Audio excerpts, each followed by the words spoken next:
Yo, what's up? Good morning guys, Chris TV. Welcome back to my channel ulit guys. Doon ako galing sa may breeder ko sa terrace guys. Mayroon ako nakuha doon sa aking ABM na crossbreed sa RDSS. Usually kasi yun ang ginawa ko doon guys, RDSS. Yung ating pangatlong batch kasi ginawa nating breeder din. May IBM tsaka RDSS yun, crossbreeds ng IBM at RDSS yun guys. Kaya ito yung labas nila guys. Oh. Nakakuha tayo ng pride doon ng 6. Tapos yung katabi niya gray, yung sa RDSS natin guys, nakakuha ako doon ng fry. Ang katabi nun guys, swordtail. So mayroon naman tayo nakuha ang swordtail. Oh. Like sa nakaraan kong video guys, na kumuha tayo doon ng RDSS, may halo rin siyang swordtail. Kasi ang swordtail guys, usually kasi mangangain ng fry. So sa kakalipat, takbo nila na takbo siguro guys. Kasi yung tatlong drum ko nga doon, nga sinasabi ko nga sa unang video ko doon, na mayroon siyang lusutan na may mga butas kasi dati yun guys. Tatlong tagos-tagos na may butas. Tinapalan ko yun ng plastic na may butas din. So makakalusot doon yung fry. Kaya ang nangyayari dito guys, lumulusot yung fry ng swordtail. Yung red, kulay red na yan guys, yan yung sa swordtail, galing doon sa kabilang tab, lumipat sa kabila. Usually kasi, actually kasi pala guys, yung fry lang ang makalipat doon. Kasi ang breeder malaki, hindi siya makalusot doon sa butas ng plastic na ginawa ko na pang trap. Kaya ang fry niya nakakalipat.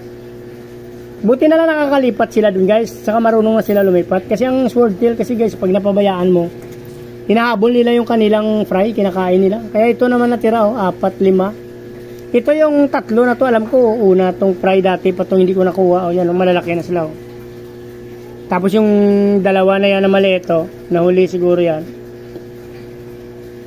Yung pula lang guys, kasi yung kulay black tsaka beige yan, yan sa RDSS natin. Ayan, may kulay pula. Ayan yung swordtail natin na halo sa fry ng RDSS. Bilangin natin sa RDSS guys. Dami din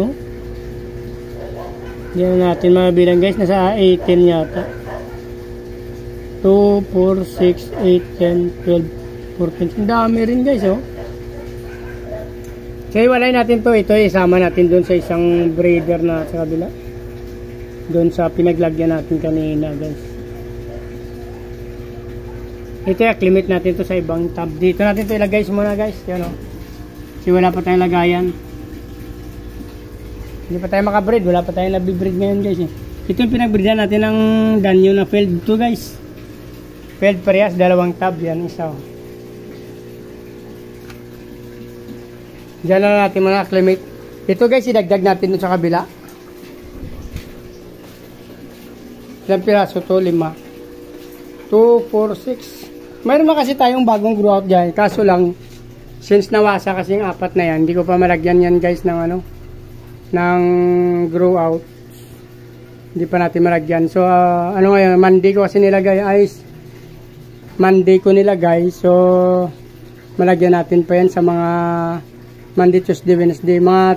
Sa Thursday na siguro guys, gamitin natin yan.